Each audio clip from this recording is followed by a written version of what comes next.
श्री स्वामी समर्थ। हर हर महादेव।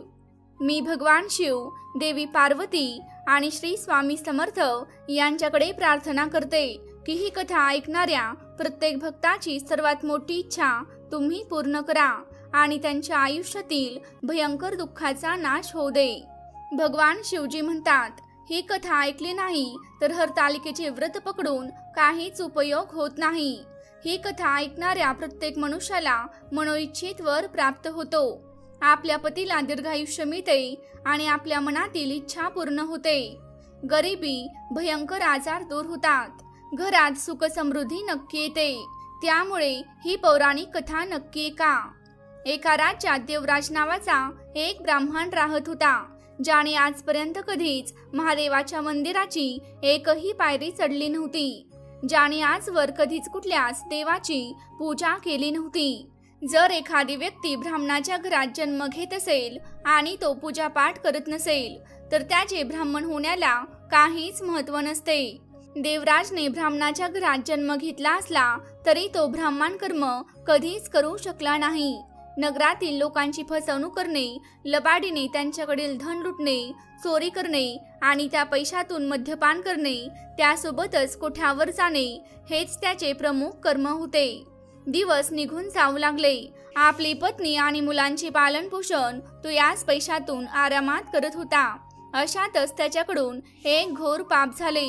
एक परस्त्रीची संगत त्याला लाभली। मित्रांनो, जर जमलेस तर या दोन गोष्टींपासून दूर राहा। पहिले म्हणजे परस्त्री आणि दुसरे म्हणजे परधन। परस्त्री आणि परधन हे मनुष्याला कधी बर्बाद करून टाकते हे त्याला सुद्धा कळत नाही। जर एखाद्या स्त्रीकडे आपण चुकीच्या नजरेने पाहत असू किंवा तिच्याबद्दल आपण मनात चुकीचे विचार आणत असू तर आपले जीवन नाश होण्यास वेळ लागत नाही। देवराजच्या आयुष्यातील ही सर्वात मोठी चूक होती। एके दिवशी देवराज तलावाकाठी आंघोळ करत असताना तिथून जाणाऱ्या एका वेश्येवर त्याची नजर पडली।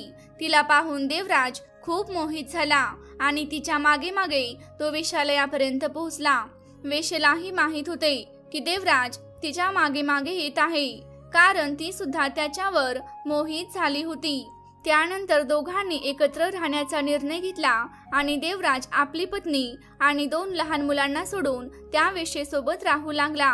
ज्या पुरुषाने देवळाची एक पायरी चढली नाही, सतत याची टोपी त्याला त्याची टोपी याला करत असणाऱ्या देवराजला पत्नी आणि मुलांचा अर्थ काय समजणार। कालांतराने दिवस निघून जाऊ लागले। इकडे देवराजची पत्नी काबाड कष्ट करून आपल्या मुलांचा सांभाळ करत होती, तर तिकडे देवराज वेश्येच्या जीवावर आपले आयुष्य आरामात जगत होता। हळूहळू त्यांची मुलं मोठी होऊ लागली। मग एके दिवशी देवराज ज्या स्त्रीसाठी वेडा झाला होता, जिच्यासाठी आपले घरदार सोडून आला होता, त्या स्त्रीने देवराजला सांगितले की मला आपल्या राज्याच्या राणीच्या गळ्यातील हार पाहिजे। यावर देवराजने एक योजना बनवली आणि नगराच्या विशालकाय राजमहालात वेशभूषा बदलून प्रवेश केला। रात्रीच्या वेळी पारेकरांची नजर चुकवत तो ज्या ठिकाणी राणीचे कपडे आणि दागिने असायचे त्या खोलीजवळ पोहोचला। खोलीत प्रवेश केल्यावर तो इकडे तिकडे राणीचा हार शोधू लागला। त्या खोलीत राणीच्या कपड्यांसह असंख्य मौल्यवान दागदागिने, विविध सोन्या चांदीचे आभूषणे होते। शेवटी त्याची नजर त्या मौल्यवान हिरेजडीत राणीच्या नेकलेस हारावर गेली। मग त्याने थोडासाही विलंब न करता हार पटकन आपल्या पिशवीत टाकला आणि तिथून चोर पावलांनी शिपायांची नजर चुकवत राजमहालाच्या बाहेर पडला।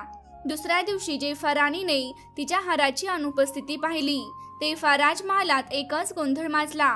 राजाला जेव्हा ही बातमी कळली की राणीचा हार चोरी झाला आहे तेव्हा तो प्रचंड क्रोधित झाला आणि आपल्या शिपायांना आदेश दिला, लवकरात लवकर त्या चोराला राणीच्या हारासह माझ्या समोर हजर करा। राजाचा हुकूम मिळताच सैनिक राज्यातील प्रत्येक घराची झडती घेऊ लागले। जेव्हा देवराजला कळले की राजाचे सैनिक राज्यातील प्रत्येक घराची तलाशी घेत आहेत तेव्हा तो त्या वेश्येच्या घरातून भयभीत होऊन पळ काढतो। पळता पळता तो सैनिकांपासून लपण्यासाठी एका मंदिरात घुसतो, ज्या मंदिरात त्याने ब्राह्मण असूनही आजवर एकदाही पाऊल ठेवले नव्हते। ते मंदिर भगवान शंकराचे होते। तिथे गेल्यावर त्याने पाहिले की काही ब्राह्मण भगवान महादेवाची पूजापाठ करण्यात व्यस्त होते। काही वेळाने त्यांनी आपल्या झोळीतून एक शिव महापुराण ग्रंथ काढला आणि त्यातील हरितालिकेची कथा वाचायला सुरुवात केली. पण देवराजचे लक्ष त्या कथेकडे नव्हते. त्याच्या मनात फक्त हेच विचार चालू होते की जर सैनिकांनी मला पकडले तर राजा मला मृत्यूदंड देईल. भयभीत झालेला देवराज तापाने फणफणू लागला. मग इच्छा नसतानाही तो ती कथा ऐकू लागला, कारण त्याला माहित होते की आपण मंदिराच्या बाहेर पडलो तर राजाचे सैनिक आपल्याला बंदिस्त करून राजासमोर हजर करतील आणि राजा मला मृत्यूदंड देईल. ब्राह्मण कथा वाचायला सुरुवात करतात. भाद्रपद महिन्याच्या शुक्ल पक्षाच्या तृतीयेला या दिवशी विवाहित स्त्रिया पतीच्या दीर्घायुष्यासाठी उपवास करतात. सर्वात आधी हा उपवास माता पार्वतीने भगवान महादेवांसाठी केला होता. माता गौरीने पार्वतीच्या रूपात हिमालयातील राजा हिमालयाच्या राजघराण्यात जन्म घेतला होता. राजा हिमालय म्हणजेच हिमाचल पर्वतांचे अधिपती होते. गौरीचा संदर्भ माता पार्वतीशी आहे, ज्या महादेवाच्या पत्नी आणि हिंदू धर्मातील प्रमुख देवी आहेत. देवी पार्वती राजा हिमालय आणि राणी मैनावती यांची पुत्री होती. तिच्या बालपणातच तिच्या सौंदर्यामुळे आणि तिच्या गुणधर्मामुळे तिच्या विवाहासाठी अनेक राजा महाराजांचे प्रस्ताव आले होते. पण पार्वतीला भगवान शिवाशीच विवाह करायचा होता. माता पार्वतीला अनेक नावांनी ओळखले जाते, ज्यामध्ये गौरी हे नाव देखील समाविष्ट आहे, जे त्यांच्या शुभ्रता, पतिव्रता आणि सौंदर्याचं प्रतीक आहे. लहानपणापासूनच माता पार्वतीला भगवान महादेवांना आपले वर म्हणून मिळवण्याची इच्छा होती. त्यासाठी माता पार्वतीने 12 वर्षे उपवास करून कठोर तपश्चर्या केली. हे सर्व पाहून त्यांचे वडील खूप दुःखी होत होते. एका दिवशी नारद मुनी त्यांच्या वडिलांकडे आले आणि त्यांना म्हणाले, हे हिमालय राजा, पार्वतीच्या कठोर तपश्चर्येवर भगवान विष्णू प्रसन्न झाले आहेत आणि त्यांना तुमच्या मुलीसोबत विवाह करण्याची इच्छा आहे. नारद मुनींचे म्हणणे ऐकून राजा हिमालय खूप खुश झाले. मित्रांनो, नारद मुनींचा स्वभाव आपणा सर्वांना माहीतच असेल, त्यामुळे वेगळं सांगण्याची काही गरज नाही. नारदजींची अशा अनेक उदाहरणे आहेत. नारदजींच्या उपदेशाने कोणाचे घर बसले आहे असे आजपर्यंत कुठलेच पुरावे मिळाले नाहीत. नारदजींनी राजा दक्षाच्या पुत्रांना उपदेश केला, ते सुद्धा वैरागी बनले आणि आपल्या संसारापासून विरक्त झाले. तसेच नारदजींनी राजा चित्रकेतला उपदेश केला. ते नारदजींचे ऐकून राजा चित्रकेचा संसार उद्ध्वस्त झाला आणि त्यांच्यावर वाईट परिस्थिती ओढावली गेली. म्हणजेच नारदजी जिथे जिथे सल्ला द्यायला गेले तिथे समोरच्याला वाईट परिस्थितीला सामोरे जावे लागले. नारदजी वरतून साधूसारखे दिसायचे, मात्र आतून ते कपटी मनाचे होते. त्यांच्यावर विश्वास ठेवणे फार कठीण होते. त्यानंतर नारद मुनी तिथून भगवान विष्णूंकडे गेले आणि त्यांना सांगितले की राजा हिमालय यांना त्यांच्या मुलीचा विवाह तुमच्या सोबत करायचा आहे. यावर भगवान विष्णूंनीही आपली सहमती दर्शवली. त्यानंतर नारदजी माता पार्वतीकडे गेले आणि पार्वतीला सांगितले की तुमच्या वडिलांनी तुमचा विवाह भगवान विष्णूंसोबत निश्चित केला आहे. हे ऐकून पार्वती खूप निराश झाली. मग पार्वतीने आपल्या मैत्रिणींना सांगितले की मी हा उपवास आणि ही तपश्चर्या फक्त महादेवांना माझे वर म्हणून मिळवण्यासाठीच करत आहे. जर माझ्या वडिलांनी माझा विवाह माझ्या इच्छेविरुद्ध केला तर मी स्वतःचे प्राणत्याग करेन. आपली जिवलग मैत्रीण पार्वतीचा विवाह तिच्या इच्छेविरुद्ध होत असल्याचे ऐकून तिच्या मैत्रिणी तिला हिमालयातील एका घनदाट जंगलातील गुहेत घेऊन गेल्या. त्यानंतर माता पार्वती तिथेच राहून महादेवांसाठी आणखीन कठोर तपश्चर्या करू लागली, ज्यासाठी त्यांनी गंगा नदीतील वाळू काढून त्यापासून गुहेत एक शिवलिंग पिंडाची स्थापना केली. योगायोगाने त्याच वेळेस भाद्रपद महिन्यातील शुक्ल तृतीयेचा तो दिवस होता. त्या दिवशी माता पार्वतीने उपवास पकडून रात्री जागरण करून महादेवाचे जप केले होते. या कठोर तपश्चर्यामुळे भगवान महादेव प्रसन्न झाले आणि त्यांनी माता पार्वतीला तिची इच्छा विचारली. तेव्हा माता पार्वतीने त्यांना सांगितले की मी 12 वर्षापासून तुमची तपश्चर्या करत आहे, जेणेकरून मी तुमच्यासोबत विवाह करू शकेन. हे ऐकून आधी महादेव तर अचंबित झाले. मग त्यांनी 12 वर्ष कठोर तपश्चर्या केलेल्या पार्वतीला तिची इच्छा पूर्ण करण्यासाठी तथास्तु म्हणत वरदान दिले. महादेवाने पार्वती तपश्चर्येचा आदर करत तिचा विवाह प्रस्ताव स्वीकार केला आणि त्यांनी एकत्र येण्याचा निर्णय घेतला। त्यानंतर ते कैलास पर्वतावर निघून गेले। दुसऱ्या दिवशी आपल्या मैत्रिणींसोबत माता पार्वतीने उपवासाच्या कालावधीच्या समाप्तीनंतर अन्न ग्रहण केले। हा क्षण उपवासाच्या समाप्तीचा पवित्र आणि शुभ क्षण मानला जातो।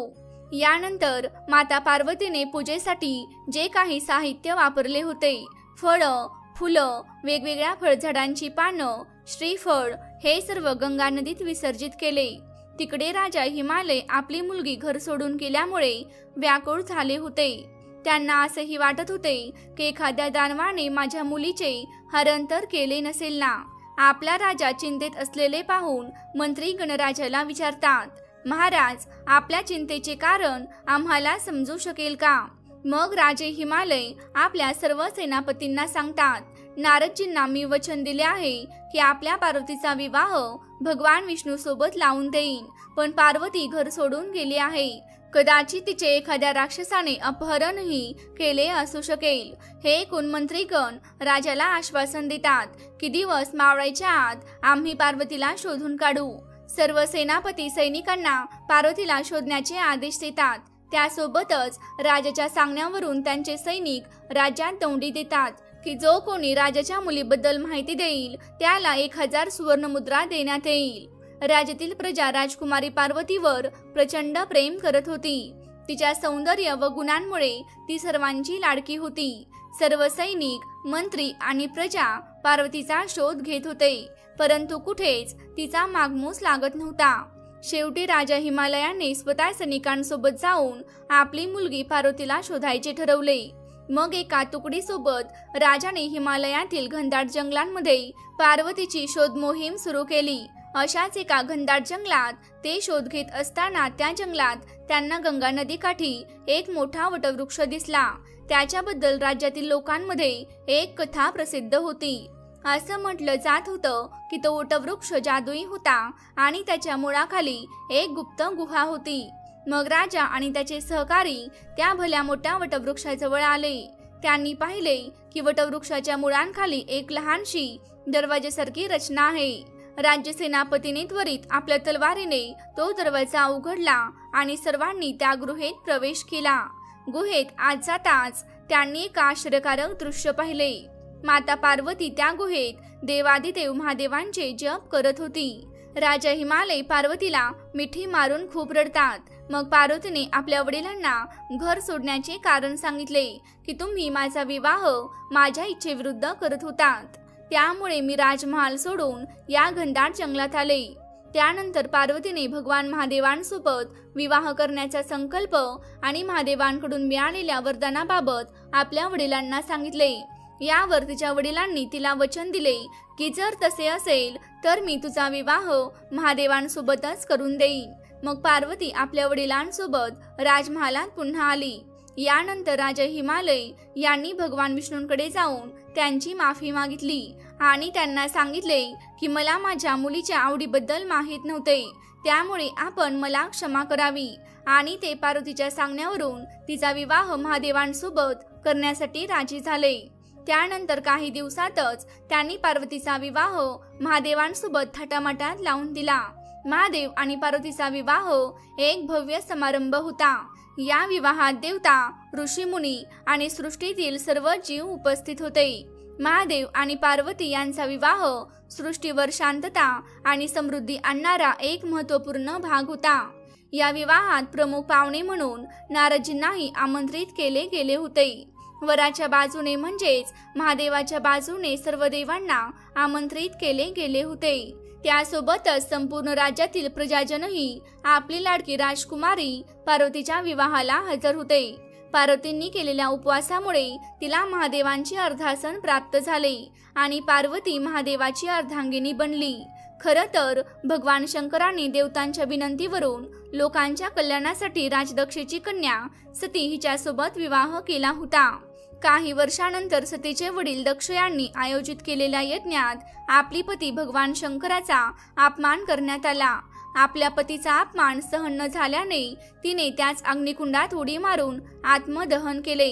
मग त्यानंतर अनेक वर्षे उलटली आणि हिमालय राजाच्या घरी माता गौरीचा सती पार्वतीच्या रूपात पुनर्जन्म झाला।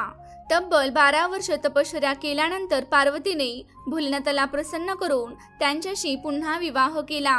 गौरी म्हणजेच देवी पार्वतीचे एक रूप आहे.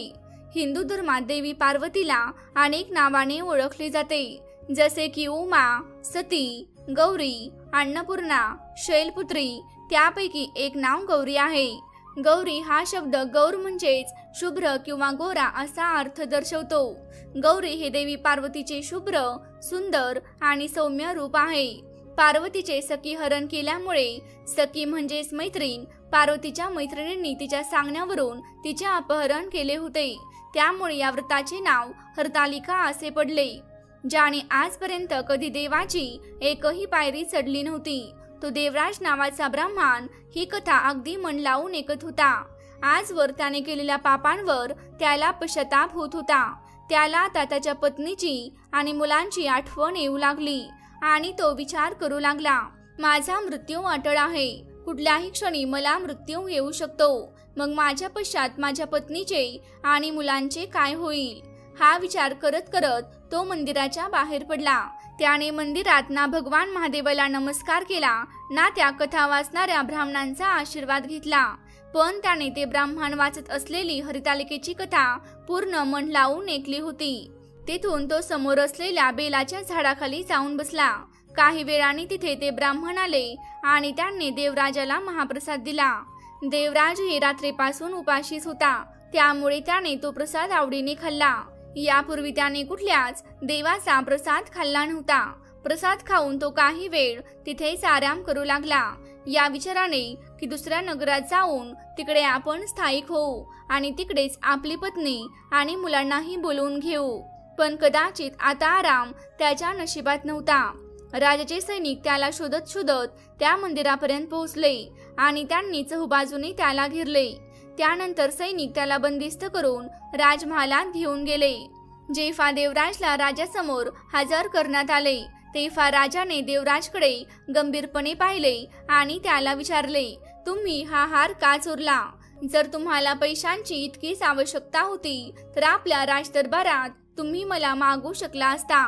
आपणास माहित आहे की जेव्हा हे राजदरबार भरतो तेव्हा प्रत्येक गरीब व्यक्तीला मी मदत करत असतो.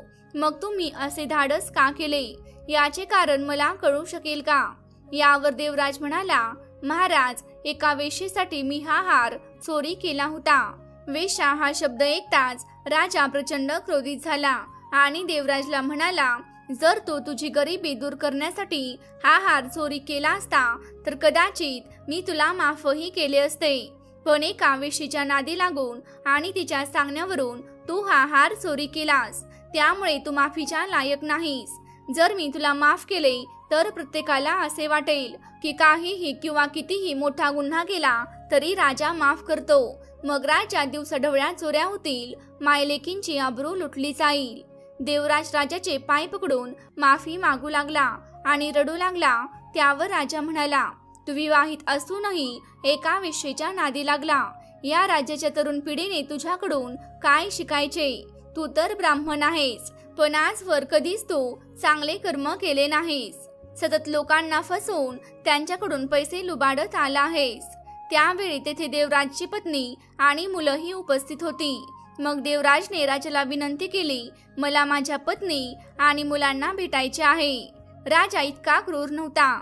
त्याने तातडीने आपल्या सैनिकांना आदेश दिले की देवराजला त्याची पत्नी आणि मुलांना भेटून त्याची अंतिम इच्छा पूर्ण करू द्या. देवराजच्या पत्नीला आणि मुलांना सोडून आपली दिशा भरकटला होता. त्याच पत्नीच्या आणि मुलांच्या डोळ्यात अश्रू होते. ते पाहून त्याच्याही डोळ्यातून अश्रू येऊ लागले, कारण त्याला त्याची चूक कळली होती, पण आता फार उशीर झाला होता. दुसऱ्या दिवशी पूर्वसंध्येला देवराज ब्राह्मणाला मृत्यूदंड देण्यात आला. त्यावेळी यमराज, ज्यांना धर्मराज नावाने ओळखले जाते, त्यांचे काही यमदूत देवराजला न्यायला आले आणि ते देवराजला त्यांच्यासोबत घेऊन जाऊ लागले. पण त्यापूर्वीच भगवान महादेवांचे काही माणसे नंदी घेऊन आली आणि त्यांनी यमदूतांना अडवले. मग त्यांनी देवराजला नंदीवर बसून कैलास पर्वतावर शिवदरबारी घेऊन गेले. आता देवराजला प्रश्न पडला की माझा तर मृत्यू झाला आहे आणि मी मृत्यूपूर्वी अनेक पाप केले आहेत. त्यामुळे मला नरक भोगावे लागणार होते. मग मला कैलास पर्वतावर आणि ते सुद्धा नंदीवर बसून कशामुळे आणण्यात आले? असे मी कोणते पुण्य केले आहे? त्याने हाच प्रश्न श्री भोलेनाथ महादेवांना विचारला. तेव्हा देवादिदेव महादेवांनी सांगितले, तू माझ्या मंदिरात बसून जी शिव महापुराण कथा ऐकली, ज्या कथेचा तू महाप्रसाद ग्रहण केला, त्यासाठी तुला कैलास धाम प्राप्त झाले आहे. त्या दिवसापासून देवराज नावाचा ब्राह्मण कैलास पर्वतावर महादेवांची तपश्चर्या आणि त्यांची सेवा करत आहे. असे म्हणतात की या दिवशी ज्या मुली हे व्रत पूर्ण भक्तिभावाने आणि विधीपूर्वक पाळतात, त्या मुलींना त्यांच्या मनासारखा जोडीदार प्राप्त होतो. जर विधवा महिला हे व्रत करत असतील तर पुढच्या जन्मात त्यांना उत्तम आणि दीर्घायुष्य जगणारा पती प्राप्त होतो. तसेच विवाहित महिलांसाठी त्यांच्या वैवाहिक जीवनात आनंद आणि सुख समृद्धी कायम राहावी या उद्देशानेही हे व्रत केले जाते. हा सण महाराष्ट्रासह इतर राज्यातही साजरा केला जातो. काही स्त्रिया या दिवशी संपूर्ण रात्री जागरण करतात. पती आणि पत्नीने मिळून महादेवाची मनोभावे पूजा केली पाहिजे. जर पती पूजा करू शकत नसेल तर पत्नीने पूजा केली तरी संपूर्ण घराला पुण्यफळ प्राप्त होते. जर चुकून कोणाकडून काही पाप झाले असेल तर हे व्रत केल्याने त्या महिलेचे आणि त्या महिलेच्या घरातील लोकांचे पाप नष्ट होतात. जी स्त्री हरितालिकेच्या दिवशी अन्नहार करते त्या स्त्रीला अनेक प्रकारच्या दुःखांना सामोरे जावे लागते. उपवासाच्या दुसऱ्या दिवशी चांदीच्या पात्रातून किंवा तांब्याच्या पात्रात ब्राह्मणांना अन्नदान केले जाते. जर एखाद्या महिलेकडून चुकून हा उपवास मोडला गेला असेल किंवा तिने हा उपवास पकडलाच नसेल तर त्या महिलेने ही कथा ऐकल्याने तिला हरितालिका व्रताचे पुण्यफळ प्राप्त होते. हरितालिका या शब्दाचा अर्थ हर म्हणजे स्वीकृती आणि तालिका म्हणजे उत्सव. म्हणून हरतालिका तृतीया हा दिवस पार्वतीच्या तपस्येचा आणि प्रेमाचे व्रत म्हणून मानला जातो. या दिवशी पार्वतीच्या समर्पण व महादेव आणि पार्वती यांच्या विवाहाची कथा ऐकली जाते. या दिवशी महिला उपवास करून व्रत करून पार्वती आणि शिवाच्या एकत्रित प्रेमाचा आशीर्वाद प्राप्त करण्याची प्रार्थना करतात. मित्रांनो, जर तुम्हाला ही कथा आवडली असेल तर या व्हिडिओला लाईक करून आपल्या चॅनेलला सबस्क्राईब करा. भेटूया पुढच्या एका नवीन कथेमध्ये. श्री स्वामी समर्थ. हर हर महादेव. जय माता पार्वती.